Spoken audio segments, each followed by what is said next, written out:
నమస్తే. Welcome to Sakshi cinema. ప్రతి శుక్రవారం ఒక కొత్త సినిమా రిలీజ్ అవుతుంది.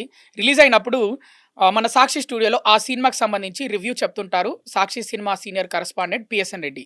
కానీ ఈసారి ఏందంటే శుక్రవారం గాకుండా గురువారమే సినిమా రిలీజ్ అయింది. ఆ సినిమా ఏంటంటే దాదాపు ఎప్పుడో సంవత్సరం ముందు రిలీజ్ కావాల్సిన సినిమా. అది కూడా తెలుగులో రిలీజ్ అయ్యి ఒక పెద్ద హీరో చేసిన సినిమాను మళ్ళీ తమిళ్లో రీమేక్ చేసిన సినిమా అది. అక్కడ మరెవరో కాదు, చిన్న హీరో చేయలేదు. అక్కడ సీఎం అయినటువంటి వ్యక్తి హీరో ఆ సినిమాను చేయడం జరిగింది సీఎం కాకముందు. ఇప్పుడు సీఎం అయినాక ఆ సినిమా రిలీజ్ అయింది. ఇప్పటికే మీకు అర్థమైపోయి ఉంటుంది అనుకుంటా అది ఏ సినిమానో. జననాయకుడు, తమిళ్లో జననాయగన్. సో ఈ సినిమా గురించి రివ్యూ చెప్పడానికి నేను ఆల్రెడీ పేరు చెప్పేసా, పిఎస్ఎన్ రెడ్డి సీనియర్ కరెస్పాండెంట్ మనతో పాటు ఉన్నారు. నమస్తే అండి, బాగున్నారా? సీఎం అయిన తర్వాత రిలీజ్ అవుతుంది సినిమా. ఒక మాస్ మూవీ, మంచి కమర్షియల్ మూవీ. నాకు తెలిసి భారతదేశ చలనచిత్ర చరిత్రలో సీఎం అయ్యాక ఈ రేంజ్ మూవీ రిలీజ్ అవ్వడం మొదటిసారి అనుకుంటా. ఎలా ఉంది సినిమా? జననాయకుడు మ్మ్. విజయ్ సీఎం అయిన తర్వాత వచ్చిన సినిమా కదా. మ్మ్. యాక్చువల్గా విజయ్ సీఎం కాకముందు తీసిన సినిమా ఇది. అవును. కొన్ని రాజకీయ కారణాల వల్ల లేట్ అయిన సినిమా. మ్మ్. అంటే ఎలక్షన్స్ ముందు సినిమా రిలీజ్ చేయలే, కానీ ఎలక్షన్ ముందు ఈ సినిమా రిలీజ్ చేసి ఉంటే ఆ మ్యాజిక్ ఫిగర్ దాటేసినేమో. ఏ మ్యాజిక్ ఫిగర్ మొన్న అనుకున్నది అంటే పొత్తులు కాకుండా డైరెక్ట్ డైరెక్ట్ సీఎం అయ్యేవాడేమో అనిపించింది. ఎందుకంటే సినిమా అంత బాగుంది. విజయ్ కూడా చాలా, అంటే ఒక ముఖ్యమంత్రి అంటే ముందే అతను ఊహించుకున్నాడా ముఖ్యమంత్రి అవుదామని? అదే అంటే పార్టీ పెట్టినప్పుడే నేను ఈ పనులు చేయాలి అని అనుకుని సినిమా తీసాడా అనిపిస్తుంది. అంతేకాకుండా ఎందుకంటే తెలుగులో భగవంత్ కేసరి సినిమా ఆధారంగా రీమేక్ చేశారన్నారు, కానీ ఆ సినిమా వేరు, ఈ సినిమా వేరు. కొద్దిగా చిన్న ఒక పాయింట్ తీసుకున్నారు తప్ప రెండు సినిమాలకి చాలా డిఫరెన్స్ ఉంటుంది. ఇందులో కొంచెం పొలిటికల్ డ్రామా ఎక్కువ ఉంటుంది.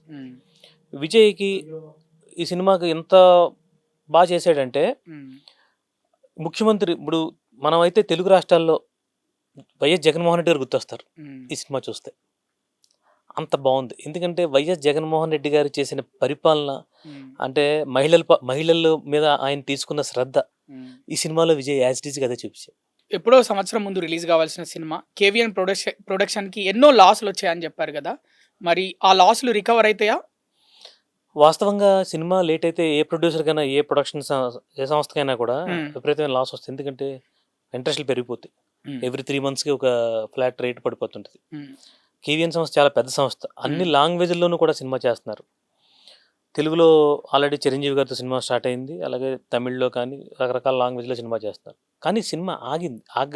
వాళ్ళ ప్రమేయం లేకుండా రాజకీయ కారణాల వల్ల ఆగింది. ఎందుకంటే విజయ్ రాజకీయాల్లోకి రావడం, పొలిటికల్గా ఆయన పోటీ చేయడం, దీంతో సినిమా ఆగింది. దానికి వేరే కారణం కాదు కాబట్టి వాళ్ళు ఏం చేయలేపారు.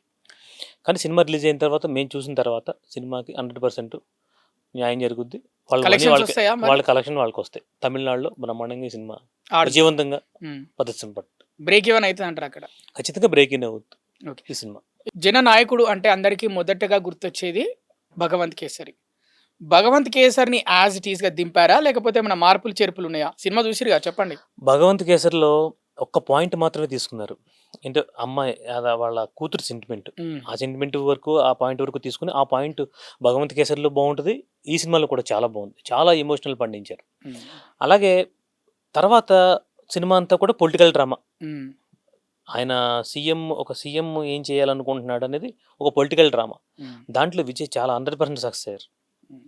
చాలా, ఎందుకంటే పథకాలు కానివ్వండి, పరిపాలన కానివ్వండి, అది భారతదేశ ప్రజాస్వామ్యం ఎలా ఉండాలి అని విజయ్ స్పష్టంగా చూపించాడు. విజయ్ ఈ సినిమాని రీమేక్ చేశారు. మామూలుగా విజయ్ ఎప్పటి నుంచో సినిమాలు రీమేక్ చేస్తున్నారు, కానీ ఎలక్షన్స్ వస్తున్నాయని తెలుసు, అలాగే ఈ సినిమా ఆ టైంలో కొంచెం ముందే రిలీజ్ అవుతుందని తెలుసు విజయ్కి. ఈ సినిమానే భగవంత్ కేసరిని ఎందుకు ఎంచుకున్నాడు? అంటే పర్టికులర్గా ఎలక్షన్స్కు వెళ్తున్నాను అని కావాలని ఎంచుకున్నాడా, లేకపోతే స్టోరీ బాగా నచ్చి ఈ స్టోరీని ఎంచుకున్నారా? ఈ కథలో కూతురు సెంటిమెంటు, ఎమోషన్ చాలా బాగా పండించే అవకాశం ఎక్కువ ఉంటుంది కథలో. రెండోది, మహిళలకి ఎక్కువ న్యాయం చేయొచ్చు ఈ సినిమా ద్వారా. అంటే మరి సీఎంగా తను పోటీ నిర్ణయించుకున్న క్రమంలో ఇలాంటి సినిమా అయితే ఎక్కువ జనానికి రీచ్ అవ్వచ్చు అనే ఉద్దేశం అయి ఉండొచ్చు. అందువల్ల విజయ్ సినిమా చేసి ఉండొచ్చు. ముఖ్యంగా సినిమాలో ఒక విషయం చెప్పుకోవాలి, కూతురు సెంటిమెంటు అది పక్కన పెడితే, ప్రజలకి ఒక సీఎం, ఒక ముఖ్యమంత్రి, సీఎం ఏం చేయాలి, ఏ ముఖ్యమంత్రి అయినా, ఏ రాష్ట్రంలో అయినా దేశంలో ఏ రాష్ట్రంలోనే ఏం చేయాలి, వాళ్ళకి ఎలాంటి వాళ్ళని స్వతక్తిగా ఎలా పెంచాలి, ఆర్థిక స్వతంత్రం ఎలా ఇవ్వాలి మహిళలకి అనేది ముఖ్యమైన పాయింట్ ఈ సినిమాలో. దాన్ని చాలా బాగా ప్రజెంట్ చేశాడు.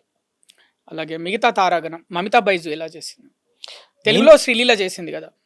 మెయిన్గా ఈ అమ్మాయి గురించి మాట్లాడుకోవాలి. ఈ అమ్మాయి విజయ్ కూతురు లెక్క సినిమాలో అనుకోండి. కూతురే అనుకుందాం ఇంకా. కూతురు కాబట్టి తండ్రి కూతురు మధ్య ఉన్న ఎమోషనల్ సీన్స్ మనకి చాలా బాగా ఆకట్టుకున్నాయి. విపరీతంగా అమ్మాయి కూడా చాలా బాగా చేసింది, విజయ్ కూడా చాలా బాగా చేశారు. పూజా హెగ్డే క్యారెక్టర్ ఎలా ఉంది? సపోర్టింగ్ క్యారెక్టర్ అనుకోవాలి పూజా హెగ్డేది. మామూలుగా అన్ని సినిమాలో లాగే హీరోకి సపోర్ట్గా ఉండే ఒక హీరోయిన్ అంతే. అంటే ఇక్కడ కాజల్ బాలయ్య మధ్యలో ఫుల్ కామెడీ ఉండే, లవ్ సీన్స్ కూడా ఉండే. పూజా హెగ్డేకి విజయ్ మధ్యలో లవ్ సీన్స్ ఉన్నాయా? ఇక్కడ విజయ్ మరి కొంతవరకు ఆ లవ్ సీన్స్ కానీ కామెడీ అని తగ్గింది సినిమాలో. మరి ఎందుకు ఆయన ఏమైనా అంటే పొలిటికల్ పొలిటికల్ గా ఉన్నాను కాబట్టి ఇలాంటి అంత కరెక్ట్ కాదు అనుకున్నాడేమో తెలియదు. ఆ సీన్స్ తగ్గించి ఉంది. ప్రకాష్ రాజ్ అలాగే ముఖ్యంగా ఇంకా బాబీ డియోల్ గురించి మాట్లాడుకుందాం. విలన్ క్యారెక్టర్ బాబీ డియోల్ గురించి పెద్ద ఎత్తున మాట్లాడుతున్నాడో తెలుస్తుంది. అంత బాగా చేశాడా?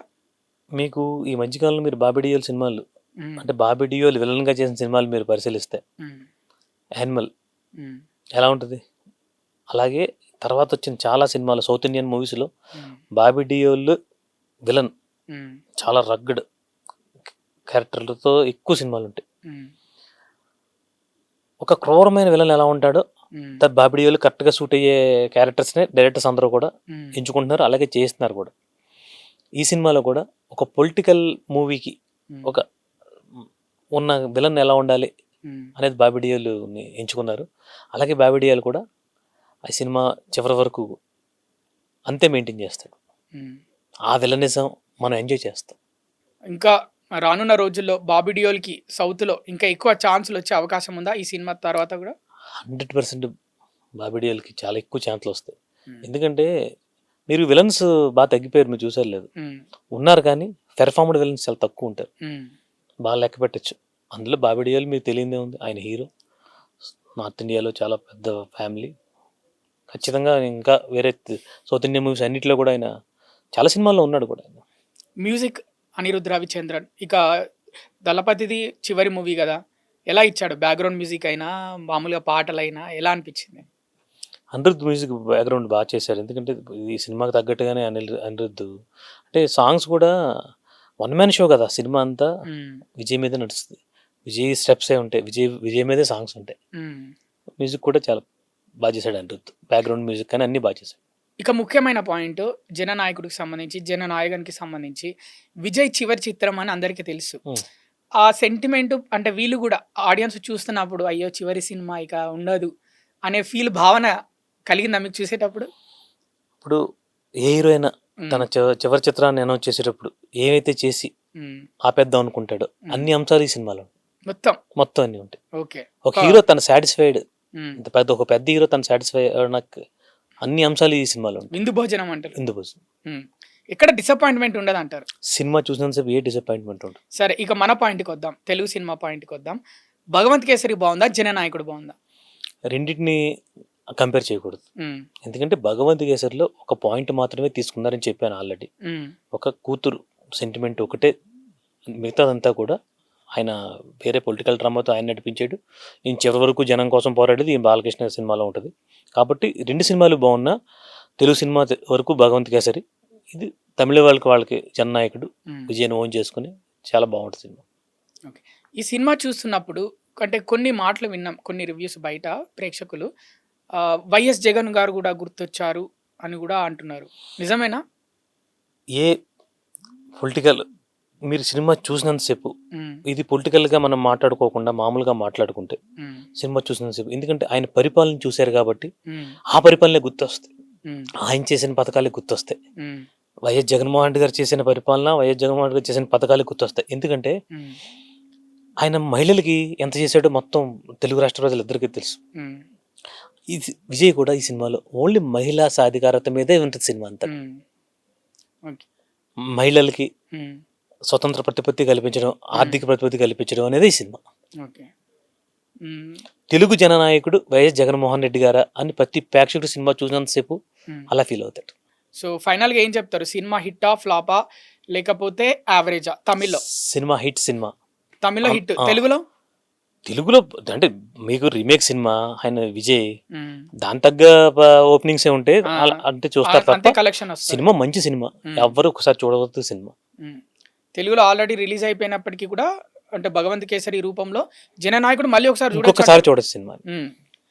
చూసారు కదా వ్యూవర్స్, మా Sakshi cinema senior correspondent PSN Reddy గారు ఏం చెప్తున్నారంటే తెలుగే, భగవంత్ కేసరే, జననాయకుడే, జననాయకుడే.